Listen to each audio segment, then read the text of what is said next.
首先来看蜜蜂，刚才说呀，蜂蚁君臣，对不对？那蜜蜂社会里面的君臣关系是什么样子？大家有知道的吗？我们看蜜蜂往往成千上万甚至上亿只蜜蜂一起在一个蜂巢里面生活，对不对？各有各自的窝。我们说，我们对蜜蜂的印象是什么呀？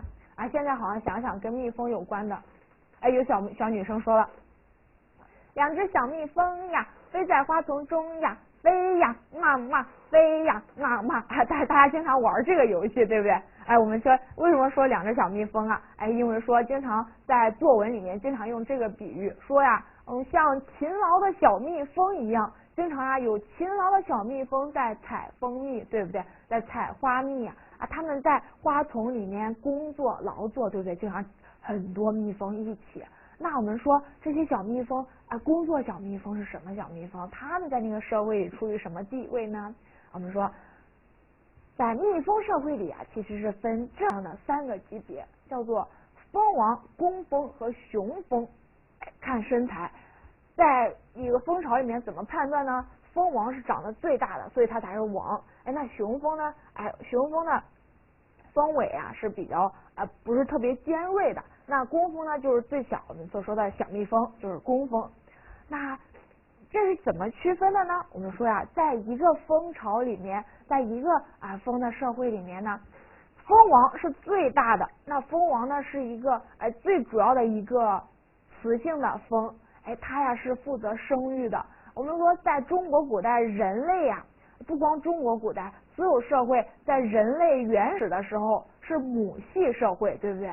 什么叫母系社会是母系就是妈妈占主导地位的。那为什么呢？因为在人类刚出现的时候，因为谁能生孩子谁才是最厉害的，对不对？因为他们能将整个社会整个后代繁衍下去，所以母系是占主导的。同时母系因为母亲还负责哺育孩子各个方面的任务，对不对？所以他们是很重要的。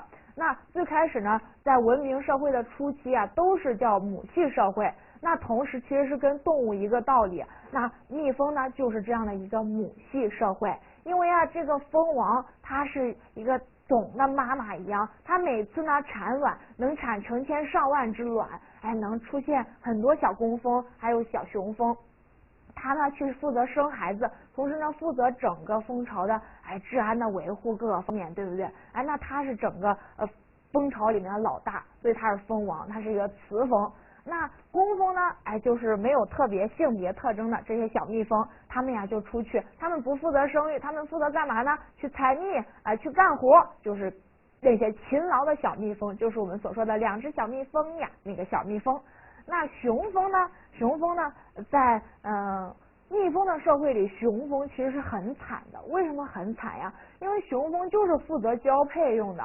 我们说那蜂王可能一只雄蜂跟它交配就够了，那其他的那些雄蜂怎么办呢？所以说他们交配的时候是有好多雄蜂飞过来，一起飞过来，哪个飞到前面赢了那他就跟蜂王交配最后呢产下那么多卵，对不对？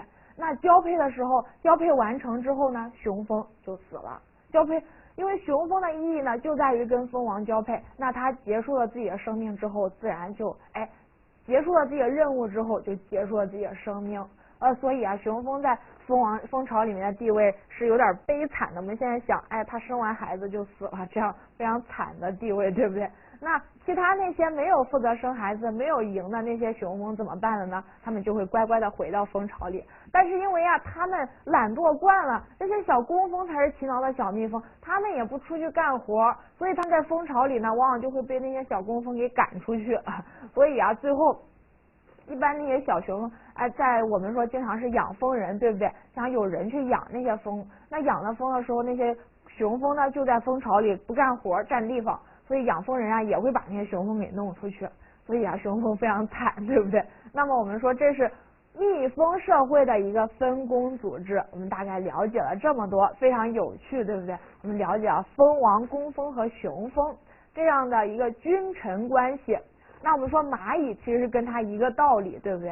蚂蚁也是这样的社会。蚂蚁里面呢分的是蚁后、工蚁和兵蚁还有雄蚁，都是一样的道理。基本上跟蜜蜂是一样的啊。我们说，因为蚂蚁也是成千上万只这样结队行动的，对不对？像他们运送一只树叶可能就一起迁徙这么多一起。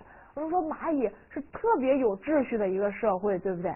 大家可能都听说过那个故事，就是说呀，如果有小朋友使坏，或者是当时有科学家做实验，如果呢让一堆蚂蚁去过一个比如说呢把那个蚂蚁洞点火，让蚂蚁洞着火，所以说对于我们来说一堆小火，那可能对于蚂蚁来说就是一片大火就是可能让他们致命的一片火海。那这个时候他们要怎么翻越出这片火海呢？他们呀刚开始可能有很多小蚂蚁都被烧死，但是他们马上就机智的团结起来，他们呀就组成了一个小蚂蚁球，越滚越大，然后越滚越大，越滚越大，这样呢他们就往外滚，可能小小的蚂蚁能滚出这么大一个球，然后滚出了火海。那滚出火海的过程中，在外面的那层蚂蚁肯定会被烧死，对不对？所以那他们就是用自己的牺牲去维护了整个社会的稳定，对不对？因为他们死了，但是里面还有很多蚂蚁是活着的，他们整个蚂蚁社会，他们这个家族还可以维持下去，对不对？所以这就是蚂蚁他们这个社会的有秩序的地方，这些地方呢也值得我们去思考，对不对？那我们看这只看起来好恶心的，这是什么呀？这其实就是一只蚁后。